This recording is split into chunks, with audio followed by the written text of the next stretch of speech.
How did Marlene Elias go from being a gospel singer, housewife, and mother from Newbury Park, California, to inspiring the world with tributes to her friend, Mother Teresa? I see Mother, and I hear of the stories of that, is that God's greatness can happen now if we just say yes to the present moment. Yes. Does that make sense to you? Yes, it does. She was walking through the streets of Calcutta with two of her nuns. Every day they would go out in twos. But she happened to be with them. She had the truck, and they stopped in case there's somebody dying or sick. And she said she looked over across the street there and saw people running from this, looked like a pile of rags. And she said there were flies coming out of it. She went over curious to see. It was a man. Worms in his eyes, his nose, his mouth. They were eating him alive. Worms, his whole body. And he was still alive. She said, quickly, quickly, get me the blanket.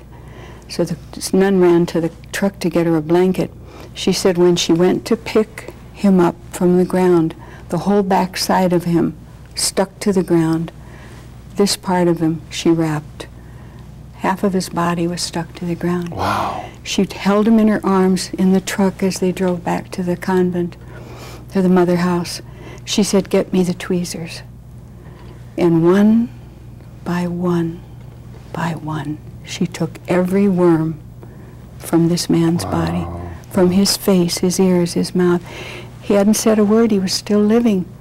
A tear trickled down his face, and she cleaned his face, she cleaned his body, so that he would be presentable to God when he died. And she said, he looked at her, he said, why, in Hindu, why do you do this to such as me when I am so ugly and people run from my sight? She said, because Jesus loves you and I love you. She explained to him about Jesus on the cross and how ugly he looked by the time they had beaten him and why he died. He died so that we could go to heaven. He said, I want to go. You do? Sister, holy water. And she baptized him. And she said the countenance of his face was so beautiful. And she said, I handed his soul to God. And he died in her arms. Wow. This is Mother Teresa. This is the person I want you to know. Mother Teresa, your eyes so tender, you're like a window that lets God's love shine through. Marlene has had many twists and turns in her life. Her first twist came when she was born Marlene Teresa Esseff. Yes, Teresa as in Mother Teresa. In 1987, Marlene had another twist in her life. She met Mother Teresa. Marlene's brother, Monsignor John Esseff, was on his way to Calcutta, India, to conduct a retreat for Mother Teresa and her sisters with the Missionaries of Charity. Monsignor John asked for and received permission to bring his sister along with him. I did go back, and when I found out he was going to India and to talk to Mother Teresa and her nuns, I said, can I go with you? Please take me, take me, take me. So he called her, and she said, by all means, you bring your sister, and she will stay with me. What an invitation, stay with Mother Teresa. So that's what I did, and I'll tell you about it as we get into the program.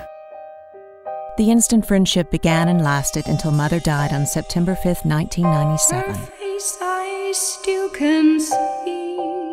During those 10 years, Mother Teresa and Marlene shared special moments in numerous places around the world. Yes, Mother? How are you? Happy birthday! So much. We are praying and praying, and you must now pray that we begin the new year with greater love. Yes. Those first days with Mother were an eye-opening experience for Marlene. She went back to her room each night weeping uncontrollably. She had never seen or experienced the devastation of poor, starving, and sick people everywhere. The amazing thing for Marlene was that the nuns working tirelessly with Mother Teresa were the happiest people she had ever seen. I met her in 1987, October, when I went with my brother. He's a missionary, and I stayed with her. And she put me right to work. So I worked in the leper hospitals with babies that were brought in from the trash, and I didn't think I could handle it. But as I stayed, the longer I stayed, I saw the love and what her love did for these people. She saw God in each creature, in each person, in each baby, everything. She was so gentle and so loving to these lepers and to the poor. Marlene had another twist. This gifted singer and songwriter was so inspired after returning from Calcutta that she wrote music and lyrics to dozens of songs. She recorded 2 CDs and dedicated them to her friend Mother Teresa. Mother heard Marlene's songs for the first time while Mother Teresa was visiting her Motherhouse in the Bronx, New York. The excitement for Marlene came as she saw Mother smiling, clapping, and her feet tapping. Marlene was thrilled. 2 of the songs touched Mother so deeply that prior to her death, she asked Marlene to promise to sing them both at her funeral. The first song was See Jesus, and the second one became Mother's anthem. Am I my brother's keeper? Marlene kept her promise to sing both songs at Mother's funeral, September 13th, 1997. Right here, one Southland woman will be performing a musical tribute at the funeral of Mother Teresa. The two met each other a decade ago and became very close through the years. Eyewitness News reporter Pablo Pereira is live in Newbury Park with more on that story. Pablo? Laura, it's certainly a time of mixed emotions for Marlene Elias of Newbury Park. When Mother Teresa passed away recently, Marlene says she lost a best friend. But Marlene also says she was honored last night when she received a phone call asking her to sing at Mother Teresa's funeral.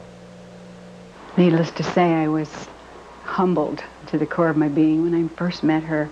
Marlene Elias first met Mother Teresa 10 years ago, a meeting she says she'll never forget. Because I was in the presence of a saint. And this moment right here changed my life.